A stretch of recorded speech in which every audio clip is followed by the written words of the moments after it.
السلام علیکم ورحمۃ اللہ وبرکاتہ۔ امید ہے ناظرین اللہ کے فضل و کرم سے آپ سب خیریت سے ہوں گے۔ جیسا کہ ناظرین آپ کو معلوم ہے کہ ہمارے 8 سبق ختم ہوئے، آج ہمارا 9واں سبق شروع ہوگا، تو چلتے ہیں اپنے سبق کی طرف۔ الذین، جو لوگ، ینقضون، توڑتے ہیں، عہد اللہ، اللہ کے وعدے کو، من بعد میثاقہ، اس کے مضبوط کرنے کے بعد، وَيَقْطَعُونَ، اور کاٹتے ہیں، ما امر اللہ، جس کا حکم دیا اللہ تعالیٰ نے، بہ، ان یوصل، کہ اس کو جوڑا جائے، وَيُفْسِدُونَ، اور فساد کرتے ہیں، فی الارض، زمین میں، اولئک، وہی لوگ ہیں، ہم الخاسرون، خسارہ پانے والے۔ اب اللہ تعالیٰ نے ہمیں بتایا کہ جو لوگ اللہ کے وعدے کو توڑتے ہیں، جب اللہ تعالیٰ نے حضرت آدم علیہ السلام کو پیدا کیا تو اللہ رب العزت نے تمام روحوں کو جمع کیا اور ان سے عہد لیا کہ وہ اللہ کی عبادت کریں گے۔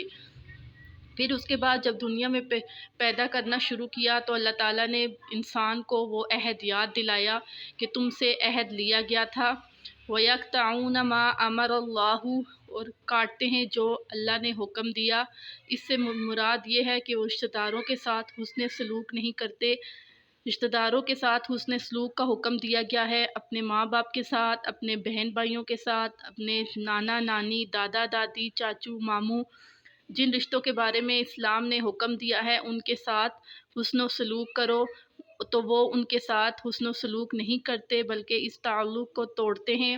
وَيُفْسِدُونَ فِي الْأَرْضِ، اور زمین میں فساد کرتے ہیں۔ اولئک ہم الخاسرون، اور وہی لوگ خسارہ پانے والے ہیں۔ پھر اللہ رب العزت نے فرمایا، کیف تکفرون، کیسے تم انکار کرتے ہو، باللہ، اللہ کا، وکنتم امواتا، تم مردہ تھے، فاحیاکم، تمہیں اللہ نے زندہ کیا، ثم یمیتکم، پھر تمہیں وہ مردہ کرے گا، ثم یحییکم، پھر تمہیں زندہ کرے گا، ثم الیہ ترجعون، پھر تمہیں اسی کی طرف لوٹ کر جانا ہے۔ اب یہاں تک اللہ تعالیٰ انسان کی پیدائش کو یاد دلا رہے ہیں کہ اے انسان، تم ماں کے پیٹ میں مردہ تھے، پھر تمہیں میں نے زندہ کیا، دنیا میں لے کے آیا، ثم یمیتکم، پھر تمہیں میں موت دوں گا، ثم یحییکم، پھر قیامت کے دن، حشر کے دن میں تمہیں اٹھاؤں گا، ثم الیہ ترجعون، پھر اللہ رب العزت نے فرمایا کہ تمہیں میری طرف ہی لوٹ کر آنا ہے۔ وہی ذات ہے، خلق لکم، جس نے پیدا کیا، لکم، تمہارے لیے، ما فی الارض، جو کچھ زمین میں ہے، جمیعاً، سب کا سب، ثم استوی، پھر برابر کیا، الی السماء، آسمان تک، فسواہن، پس برابر کیے، سبع سماوات، 7 آسمان، وہو بکل شیء علیم، اور وہ ہر چیز پر قادر ہے۔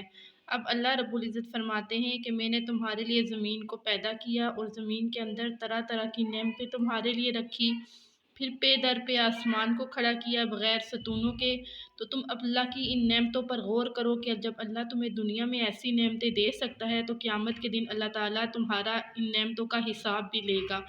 اور پھر اللہ رب العزت نے فرمایا کہ میں ہر چیز پر قادر ہوں۔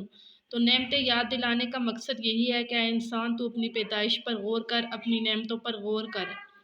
تو ناظرین، اللہ تعالیٰ اس کو ہماری عملی زندگی میں داخل فرمائے، جتنا ہم پڑھیں اس پر عمل کرنے کی توفیق عطا فرمائے۔ ملیں گے اگلے درس میں، تمت بالخیر، اللہ حافظ۔